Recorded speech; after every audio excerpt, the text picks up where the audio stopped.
Warning, this episode may contain disturbing content, soothing narration, and mild existential dread. Basically, murder ASMR for stressed professionals. Listener discretion is advised.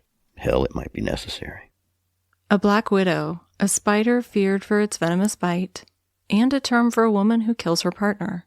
Sarah Hartsfield stood accused of murdering her husband. Like the arachnid namesake assigned to women accused of such a crime, she wove a web, not of silk, but of control. Every thread was strategic, each vibration a signal, each movement under her watch.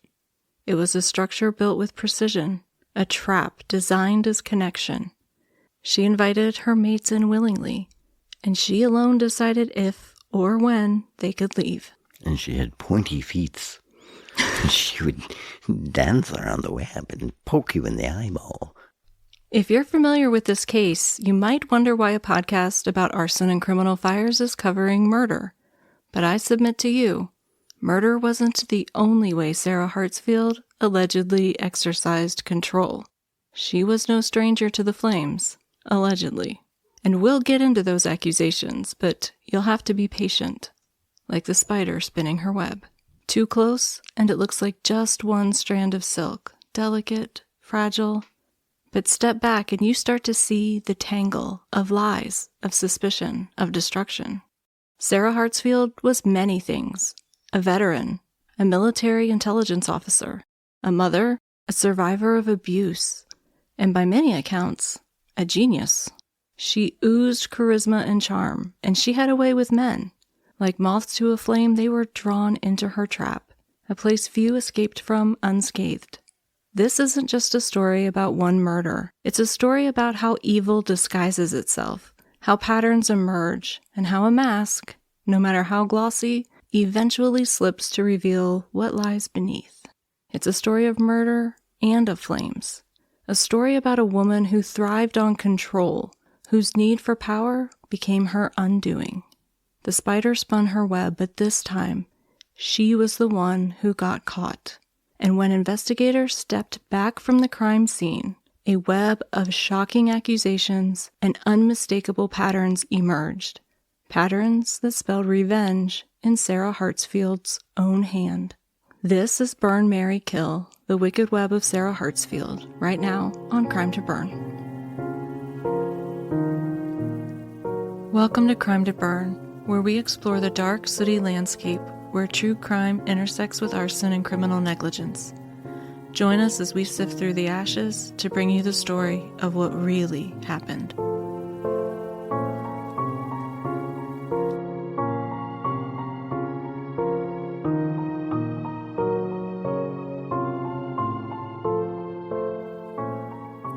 Welcome back to Crime to Burn. I'm April, a fire protection engineer, former firefighter, and recovering arachnophobe, which makes this episode particularly uncomfortable. And I'm the producer we already have at home. Stop asking. It's annoying. If you're new here, welcome to Unhinged Chaos. You can get even more of it by joining the Cult of Steve, our unhinged Patreon. Matching robes are not required. There are 3 levels of membership, and for those of you who have reached the highest honors of the Inner Sanctum, your annual gift this year is spectacular. We just got the prototype in, and let me assure you, you're going to be the envy of every snack lover in your circle. The links to join are in the show notes. But listen, you don't have to be a joiner. You can enjoy us for free, albeit with ads, on any of your favorite podcast platforms or on YouTube. Just do us a solid and leave one of those exceptionally helpful 5-star reviews. We're growing like a middle management ego on Podbean, but we are clamoring for growth on the other platforms. Those reviews and ratings are the fuel that the algorithm demands, and it costs you nothing, but it does help us grow. And honestly, it would save me from having to sell a kidney on the black market because court transcripts are 50 cents per page, which is highway robbery when you're ordering thousands of them. So please, and thank you. I might need that kidney. Hold on to it. Okay. You can also dip your toe into the chaos by following us on social media, where this week you can witness how 2 allegedly responsible adults decided at 9 p.m. to intentionally trigger a dust explosion in the driveway for science. We also had so much fun doing it that we're planning even more unhinged experiments, so make sure you're following on TikTok, Instagram, X, Facebook, and YouTube so you don't miss the shenanigans or the possible loss of eyebrows if things go wrong. While you're there, drop a heart, leave a comment, share us with your friends. Your engagement is the sacrifice that the algorithm demands. And don't forget to check the show notes for the link to our spread shop, where you can snag crime to burn gear for everyone on your holiday list. And let's be honest, Grandma would look fantastic in a hoodie that says she's ready to talk smack about arsonists and their mamas. Finally, Their mamas. Because they're... And their mamas. And their mamas. And their daddy, too, their greasy granny. Finally, you can help support victims and their families by checking out the You Should Be Here podcast, a Podcasters Give Back collaboration. Season 4 was Cases That Haunt Us, and we donated 2 episodes, and every listen helps raise funds for some very worthy causes. I put the link in the show notes, so after this episode, go and binge it. You know you love a good true crime marathon. And now, let's talk Black Widows. The spider. Known for its elegance, its iconic red hourglass, and its venom. A creature that consumes her mate, earning a reputation so notorious that the name itself has been borrowed by pop culture as a label for any woman accused of killing her partner. Sarah Hartsfield found herself standing in a Texas courtroom just last month, October of 2025, being sentenced to life in prison for the murder of her husband, Joseph Hartsfield. But the evidence for murder, I can't lie, it's a little weak. What isn't weak are the patterns that led up to Joseph's death. Yet in the eyes of the law, proving that someone is a bad person, even an evil person, isn't supposed to matter in court. Defendants stand innocent until proven guilty, and only very specific circumstances allow a person's past to walk through those courtroom doors. One of those exceptions is when prior bad acts establish a pattern or help to explain evidence in the current case. But here's the thing. Sarah Hartsfield had never been convicted of any crime until now. Everything we're about to discuss in this series, aside from the murder of Joseph Hartsfield, is alleged. And I want to present this case differently. We are going to start by walking through the evidence presented against Sarah without including her past. Without the fires, without the whispers, or the rumors, just the case the state put before the jury, because I want to know, if they had left out her past, would the outcome of her trial have been the same? That history lent a lot of weight to the state's accusations. So I want to know, would you have struggled to convict her under the legal definitions that governed this case? Might she have walked free if only her past hadn't yet caught up with her? This is the story of Sarah Hartsfield, and it starts with what the jury saw and what the defense says they were not supposed to see. It began on January 7th of 2023. Sarah Hartsfield was 48 years old, recovering from surgery to remove a breast implant, and she had been prescribed very strong pain medications, hydrocodone, Valium, and gabapentin. Now, she was a newlywed, but you might not have known it. Sarah had walked down the aisle just 3 months into a courtship with a man that she'd met on Facebook less than a year earlier. But according to her friends and her children from a previous marriage, Sarah had made a mistake marrying Joe. She complained constantly through texts, Facebook messages, and phone calls, and to anyone who would listen. She said Joe had bamboozled her, that he was messy, that she was tired of cleaning up after him. She accused him of being addicted to porn and draining her finances, saying that he'd married her only to secure a lifestyle that he couldn't afford on his own. Well, first of all, who says bamboozled? I do. It sounds cute when you say it, but very suspicious. You can be suspicious of me. I'll keep one eyebrow up. Okay. She was fed up, and soon her complaints escalated into allegations of mental abuse. Now, Joe's family doesn't argue some of those points. They said that yes, Joe and Sarah's marriage was an absolute mess. They agree he was unhappy. So unhappy, in fact, that he'd made plans to leave. He'd already arranged a temporary place to stay until he could find something permanent. And just before his death, he'd opened a new bank account, one without Sarah's name on it. But they say Sarah's allegations of Joe being mentally abusive to her, that is not the Joe that they know. And sure, families can have narrow vision when it comes to protecting their own.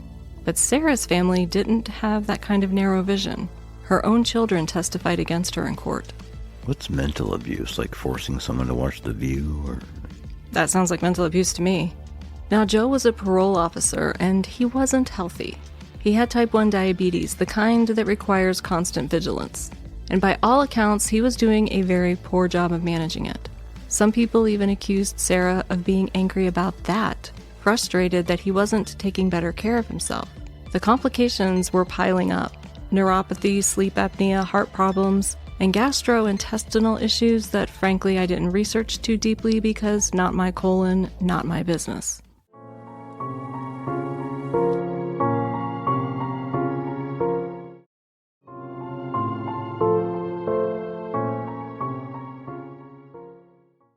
According to the state, Sarah saw Joe as not only a financial burden, but as a growing inconvenience. A man on the path to becoming an invalid, one who would eventually trap her into caring for him. Until January 7th. That's when a 911 call came in from Sarah Hartsfield. Her husband was unresponsive. She told dispatchers he was a diabetic, that she had just awoken from a post-surgical narcotic stupor to find him like that. She said that his blood sugar was dangerously low, and she'd been trying to give him jam in order to bring it back up, fighting death off with jelly, gelatinized fruit. Maybe green jelly doesn't suck. They didn't tell us what flavor. It was an emergency. At the hospital, doctors and nurses were absolutely baffled because everything that they tried to reverse Joe's insulin shock failed. His blood sugar simply would not come up. And then came the next surprise. Toxicology showed benzodiazepines in his system. And benzos are typically prescribed for anxiety. They're sedating, they slow you down. And Joe wasn't prescribed any of them. Sarah took up vigil by her husband's bed in the intensive care unit.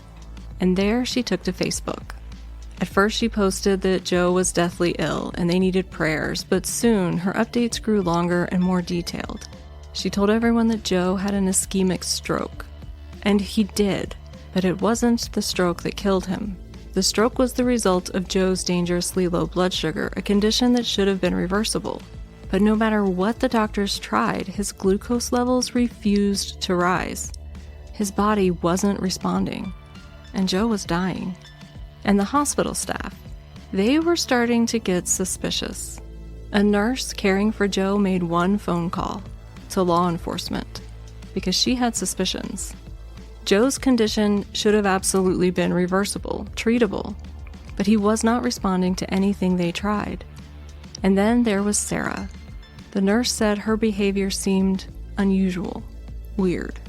Joe's family noticed too, though they didn't have long to observe because Sarah kicked them out of the hospital. Now the relationship between Sarah and Joe's family was shaky, so shaky that they could have registered it on the Richter scale. And when Joe finally died, someone actually filmed Sarah sobbing over his body on a gurney. Who films that? And more importantly, why did Sarah post it on social media? But people in Sarah's circle found it unsettling, distasteful. But the days that followed left an even more sour taste. Sarah began posting about how much she missed her husband and how much time they should have had together and how heartbroken she was in his absence. The problem is that her friends had just spent months listening to her tirades about Joe's supposed porn addiction, his lack of discipline, his messy habits, and the fact that he had the financial restraint of a caffeinated toddler set loose in a toy store with a MasterCard. Not sponsored. And now here she was, performing grief for the camera. Every post seemed to center on her loss, her pain, her loneliness, and her friends said it just felt off. So off that several of her friends quietly decided to cut ties altogether. They said watching her publicly mourning after those private rants just felt too awkward, too uncomfortable to stomach. Well, lots of people, have rocky relationships with people, and then they murk out, and then all of a sudden, they're just great. Every memory we have is amazing, and I don't think that's a bad thing. I think it's good to remember people as positively as you can, right? But this gets out of hand sometimes. Yeah, I agree with you. And at first, that part of the story didn't sound that weird for me. What would she post about on social media? She's obviously just lost her husband. Even if they weren't getting along, I could see her being lonely. And you tend to reach out to your circle, and if most of your circle's on social media, because she had just, not that long ago, as I understand it, moved to Texas. She may not have had close contacts there to be a support network. And maybe she was doing that performative grief to get her circle to reach out and help support her. Events like that tend to shatter people's realities in ways that are unpredictable, and people stretch out for different ways to cope, and I can understand that. I can too. I'm glad you brought it up because it was a good point. But we're going to talk some more about Sarah, and I want to see if you feel the same way when we get to the end. But while Sarah was busy making dramatic public soliloquies about her new widowhood, medical examiners were trying to determine what exactly had killed Joe. The suspicion? An insulin overdose. But those happen. The question was, could the nurse's suspicion have been right? We don't know everyone investigators spoke to, but we can probably guess that Joe's family was near the top of that list. A family that had, let's just say, no shortage of opinions about Joe's choice in partners. Maybe that egged things on. Maybe not. What we do know is that one detective decided this case was worth digging into. And when detectives asked Sarah about Joe's life insurance, she feigned ignorance, claimed she didn't even know if Joe had a policy, even though both she and Joe had life insurance policies on him. And lying about things like that has a way of turning up the spotlight just a little brighter. Who's Joe? Joe's the husband that died. Who's the other guy? What other guy? What did you just say? She told investigators she didn't even know if Joe had a life insurance policy, but both she and Joe had taken out policies on his life. So she signed some life insurance papers that she didn't know about. That's what she's saying, yeah. Got it. When the medical examiner determined that Joe's death was caused by toxic insulin poisoning, investigators had another brick to add in the potential case against Sarah.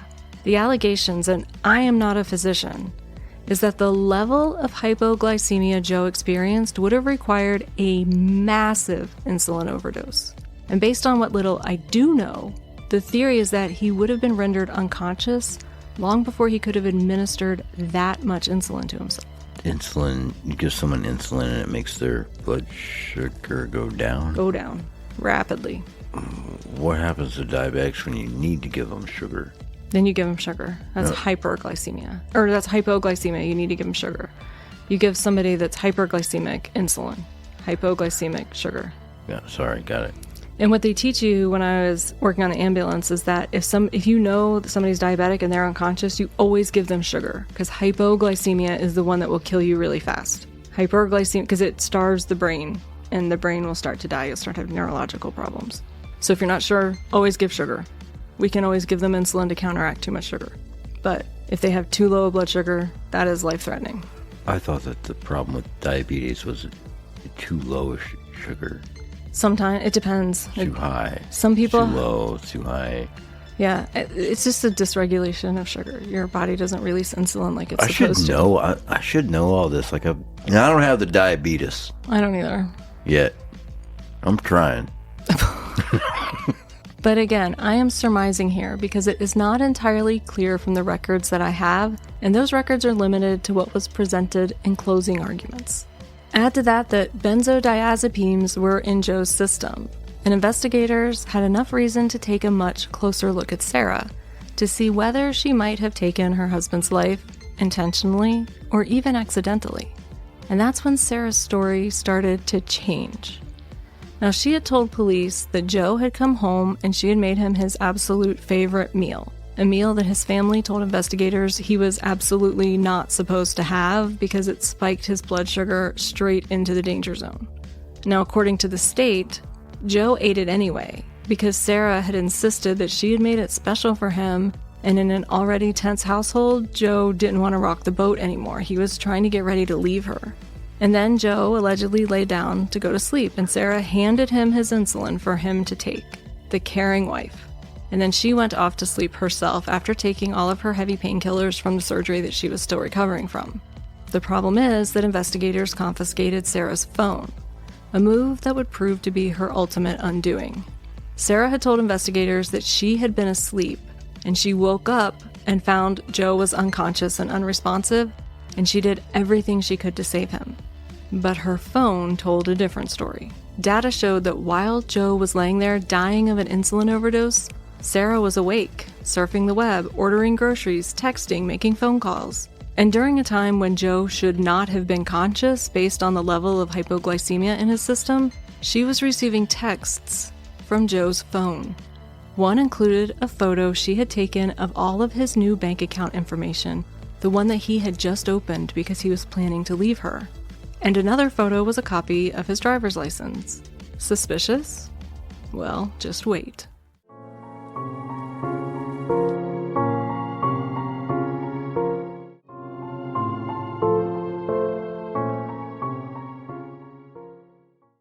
Somehow, while Joe was unconscious, he managed to set up a legacy contact on his iPhone. For anyone unfamiliar, a legacy contact is someone that you designate that can have access to everything in your Apple account once that person presents Apple with your death certificate. So, who did unconscious Joe decide should have access to all of his digital life? Well, his wife, Sarah Hartsfield. Now, to be fair, just because Sarah was awake and futzing with her phone does not automatically mean she knew Joe had given himself potentially a toxic dose of insulin. It doesn't even prove that she knew he was unconscious. After all, she was recovering from major surgery. Maybe she had been resting on the couch or in another room entirely. Except her Apple Health data told a different story. Our doting wife wasn't sitting still, she wasn't sleeping, she was up and moving around while her husband died slowly in their bed. And police found it interesting that Sarah Hartsfield had deleted all of her internet searches from the day of and the day before the incident. But that is not all she deleted. Investigators were able to recover a video, one that Sarah had allegedly filmed herself, a video showing her husband unconscious and gasping for breath.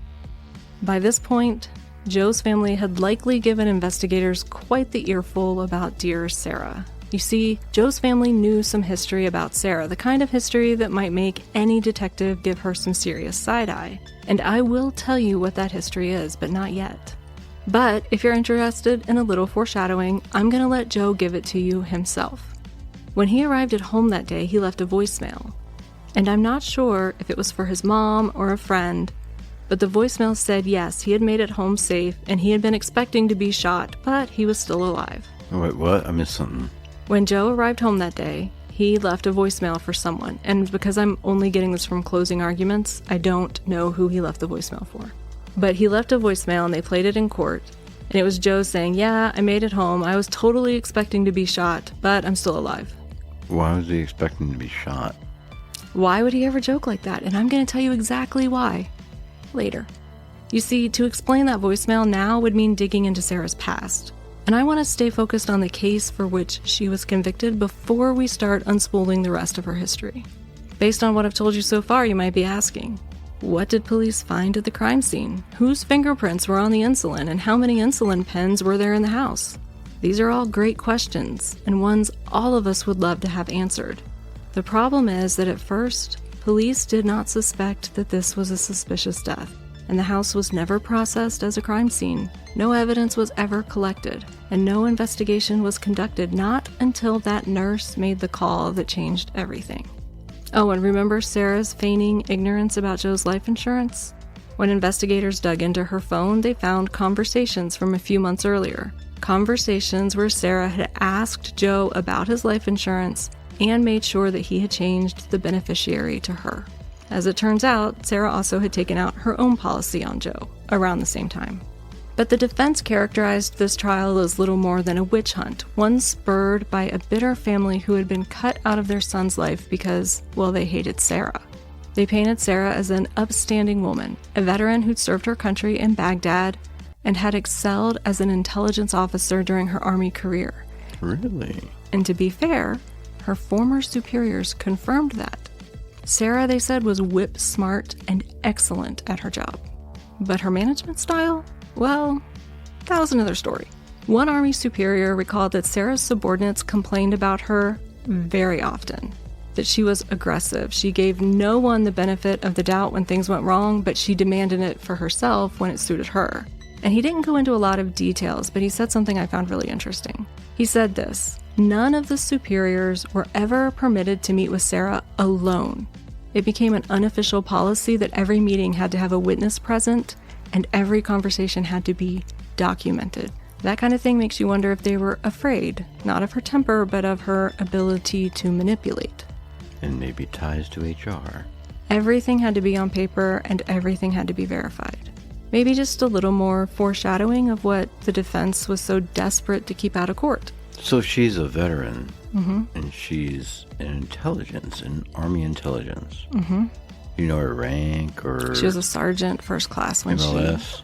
And she was medically retired. You know what her MLS was while she was active? No. Huh. But she's not a dumbass, and when she says she doesn't know if she has insurance, she's f***ing lying. That's for sure, right? Yeah. I mean, they found text conversations between her and Joe where she was confirming that he had changed the beneficiary to her on his life insurance. Isn't that f***ed up when your profession kind of paints you in a suspicious corner? Well, I think the defense thought that because she was in intelligence that, she's got a top secret security clearance and there's no way she would do something like this. You don't get a top secret security. She had a top secret security clearance. Okay. Yeah. But you don't just get that for being intelligence, but... Right, no, you don't, but she did have one. And so they were harping on that in court that, to get that top secret security clearance, you have to go through the highest rigorous level of background checks and everything. And well, it doesn't make you a good person. And I imagine that when the defense got discovery and the full download of what investigators found on Sarah's phone, they were probably taking a proverbial crap in their pants. It's not a good look for your client to be trash-talking her husband in messages, lying about what she was doing while he died, and filming a video of him gasping for breath. Who even does that? What the fork, Sarah? Now, one more thing worth mentioning. Someone Sarah had spoken to on the phone that night later testified that Sarah told them that she had given Joe some kind of bitter-tasting liquid to drink. And that sounds pretty damning.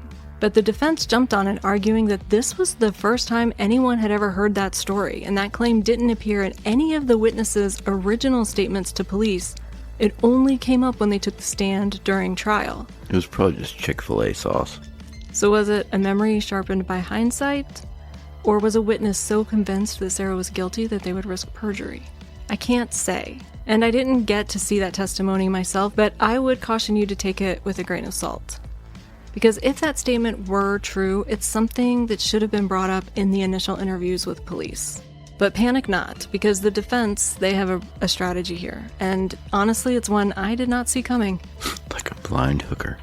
The defense got up and told the jury that they could not convict Sarah of murder just because she was a bad person. And they were not arguing that she was not a bad person. You should not convict people of murder because they're a bad person. I agree with that There's so part. many bad people. But I also don't want my defense attorney to stand up in court and say, she's a bad person, talking about me. Contextualize that. I might be down for it. All right, well, Call me a bad person if you need to, but facts are facts, and all right, well, you should be able to say I did this or not, even though I'm a douchebag. So the defense got up and told the jury that they couldn't convict Sarah of murder just because she was a bad person. And they couldn't even convict her if she knew someone was dying and failed to act. Because according to Texas law, no one has a duty to act. So standing there over her husband and filming him gasping for breath, he's saying that's not a crime. But you have to be careful here because there's a reason that you can't convict people on their lack of effort to save someone. That can do incredible harm. You understand? Yes. You can literally watch someone drop dead of a heart attack and decide not to do CPR. You absolutely have that right. But this wasn't some stranger on the street. This was her husband. And law or not, there is an expectation that if you see the man you married and currently live with grab his chest, you might at least call for help, even if it's not your legal obligation to start pumping his heart. But the defense argued that to convict Sarah of murder, the state had to prove that she administered the insulin herself, either by injecting Joe directly or by forcing him to inject it. They suggested that this was unlikely, because if someone had surprised Joe with a shot of insulin, he would have woken up and resisted, because Joe, they noted, was physically stronger than Sarah. Why does that suppose that he would have woken up and resisted? That's what the defense said. But why would they suppose that based on what information? Well, the prosecution has alleged this whole trial that Joe was trying to get out and that he was worried that he might be in danger staying with Sarah, and he was just trying to get his ducks in a row so he could get out. So he was scared of Sarah. So they're saying, well, if he woke up and somebody was jabbing him with a needle, he would have fought back. That's what they're saying. I don't see what the one thing has to do with the other. I don't see how you take that information and then go to sleep and wake up to a random stimulus and be expected to act according to a certain set of rules. It doesn't make sense to me. But there is a wrinkle, because Joe did have benzodiazepines in his system, and his blood sugar was already crashing. And in that state, just how alert or capable of resisting could he have potentially been?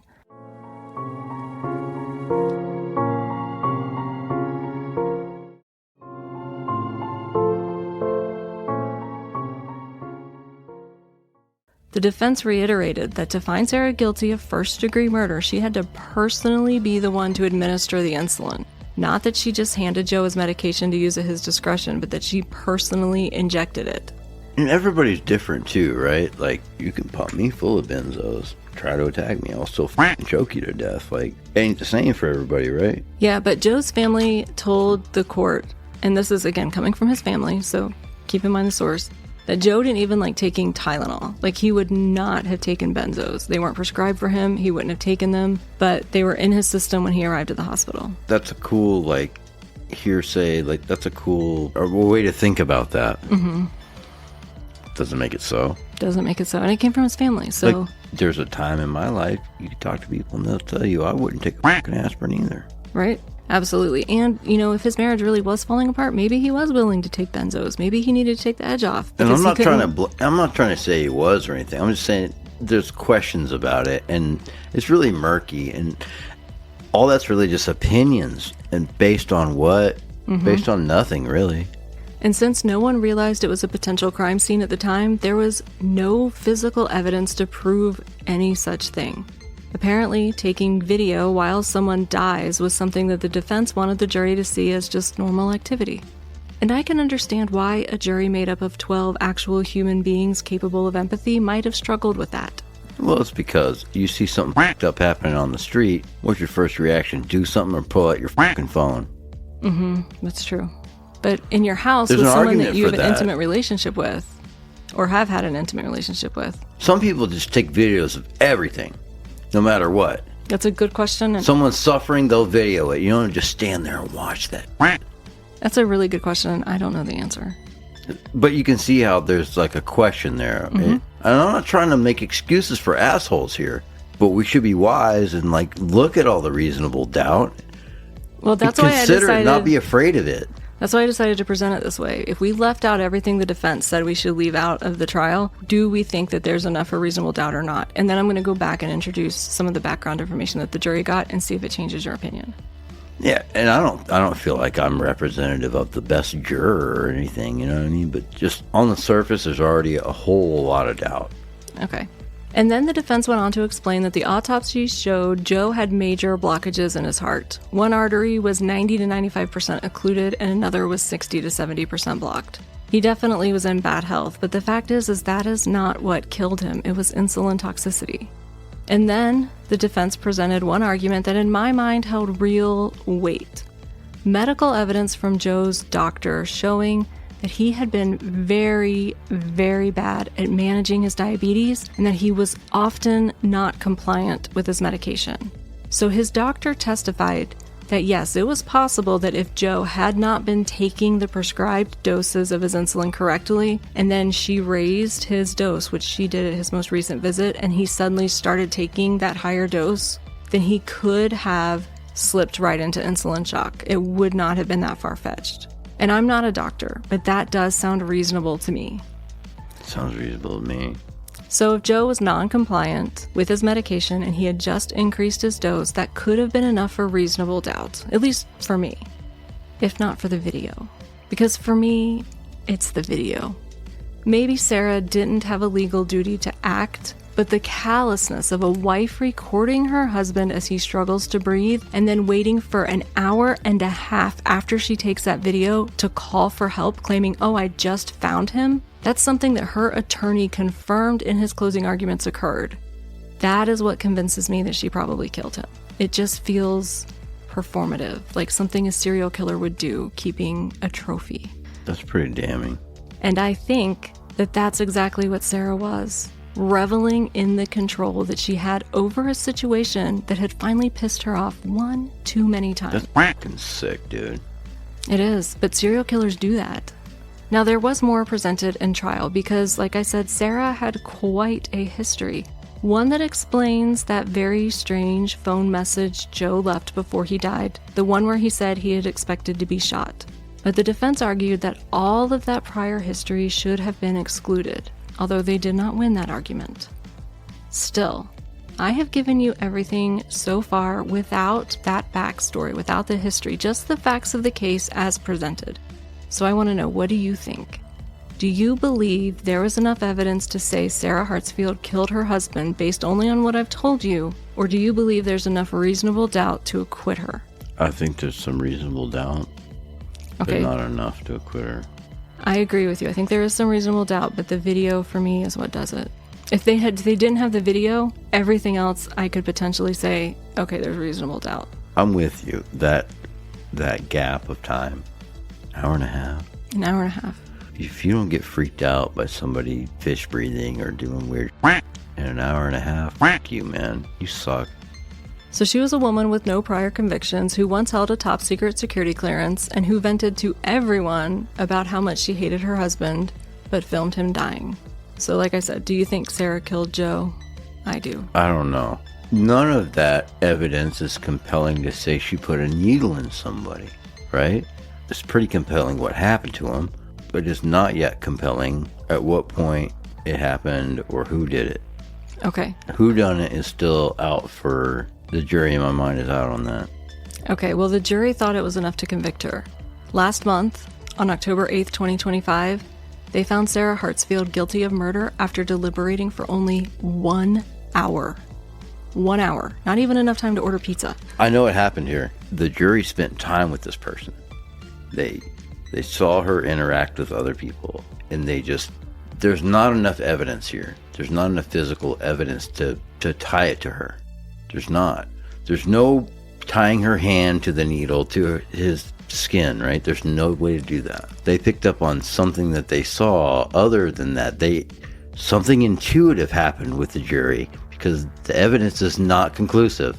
So 1 hour is all it took to decide the rest of Sarah's life. And the very next day, on Thursday, October 9th, she was sentenced to life in prison.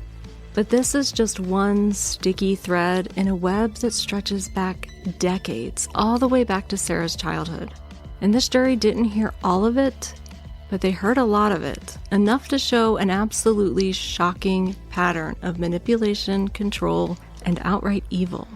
The prosecution pulled back the mask to reveal that the whip-smart former intelligence officer was truly capable of a web of chaos that you can only imagine. And that wasn't the end of it.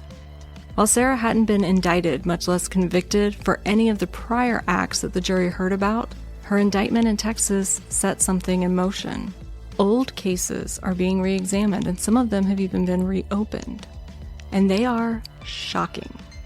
We're talking a shooting, a murder-for-hire plot, being caught in the act of attempting to commit arson, a suspicious fire investigators could never quite pin on her, and another accidental fire where Sarah was the last one to be in that location, and even the deaths of her father and her brother.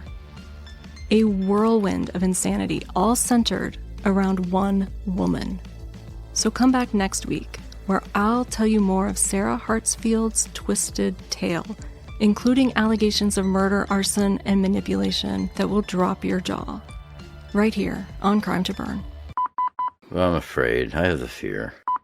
Burn, marry, kill? Like, the old game, Marry, Kill? We used to... I wish I would have played more games with you. What are you talking about? No, I don't know this game. I just had surprise butt sex by a boom microphone. And you name 3 people. It could be celebrities, it could be people at the bar, it could be whatever, people that all of you know. And you have to name... Oh, this isn't someone's 3 names. This is options. And then you have to tell them which one you'd rather screw, which one you'd marry, and which one you'd kill. Gross. What is wrong with you people? I'm not sure. And this is why you grew up to follow a life of true crime. You were disturbed as a youth. It wasn't as a youth, it was as an adult. You were grown doing this? We were playing in bars, usually. Oh, you said that, didn't you? I mean, I did go to bars as a child, but that was because my dad played softball. Don't look at me like that. Everybody sniffs their diffuser rods. Does it make you feel calm? It's kind of giving me a headache, actually. I should probably put that back. We don't have a gong. We have a bar that acts like a gong. The bagong. We're never calling it that. A survivor of abuse. Oops. A survivor of microphone damage. Anyone who uses the word bamboozled these days is ulterior motives. I don't have ulterior motives. I just like to say bamboozled. Verbal abuse goes hand in hand with mental abuse. It's like beating down a Mensa member. Maybe, yeah. Oh, that is a sticky wicket. I do like to speculate with a speculum. Stay away from me with your speculum. Come here. They don't have a great producer like you do. They're probably not sleeping with their producer either. I'm sleeping with my producer. I think we take turns snoring. And then somebody farts. And I need BedJet to sponsor us because, you see, my husband loves the BedJet. But it's my BedJet that he has. And we like different temperatures. So we need another one. No, I like to feel like a baked potato. But do you know BedJet now makes a sheet that you can stick that little hose in, and it's like sewn up the middle so that you two can have two different BedJets with different temperatures, and you can still bone? Yeah. You can still touch uglies? You can. You can still touch sweaty parts? Mm-hmm. You can still be moist together? Mm-hmm. You can still bump fuzzies? Mm-hmm. You can still feel each other's naughty parts? Mm-hmm. You can still feel the slippery, slick slime goo? Mm-hmm. You can still make the beast with two backs. It's not murder if it's for the right reason. Hey folks, a quick reminder. Don't murder people. I know, wild concept, but murder really sucks. It ruins lives, wrecks communities, and frankly, there are 1,000 better ways to handle your problems that don't involve police tape and regret. So take a breath, choose peace, walk away, call a friend, eat a snack. Literally anything is better than murder. Stay calm, stay kind, and stay non-murdery. I feel like we just crushed that. If you've spent months publicly bitching about your spouse, maybe, and I'm just spitballing here, don't murder them. It turns out I hated his guts is not the strong alibi you think it is. Quick PSA for the overcaffeinated and under-therapized. That's not a word. No. If you've been complaining to everyone with a pulse that your partner is a walking red flag, maybe don't suddenly become a widow. Texas juries connect dots real fast. Bitch. Pro tip, therapy is cheaper than a life sentence. That's a really good point, actually. Mm-hmm. If I'm sweating, I'm ready to do this for another fucking hour. Let's rock. Really? I can go for a long time like this. Perfect. What time is it, man? This is like my... Nope.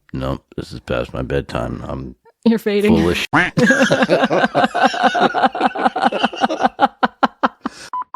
Oh, man. Delusion is strong.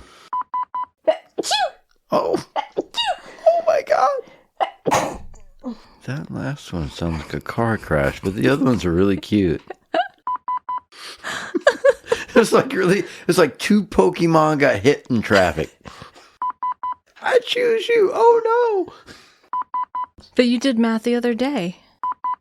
Bring a calculator and some common sense and a friend and a will to live, because you're going to need that, Beth. Maybe the British can use spices. I don't think our kid has any concept of how cool her parents are, because my parents never said, hey, come here, we're going to go blow something up and you should watch. And we did that just today. We did that twice this week. We're going to raise our kid to think she's entitled to explosions. And this is Crime to Burn reminding you that bad relationships end in therapy or prison. Choose wisely. It's not too late to get family counseling. There you go. Let's go with that.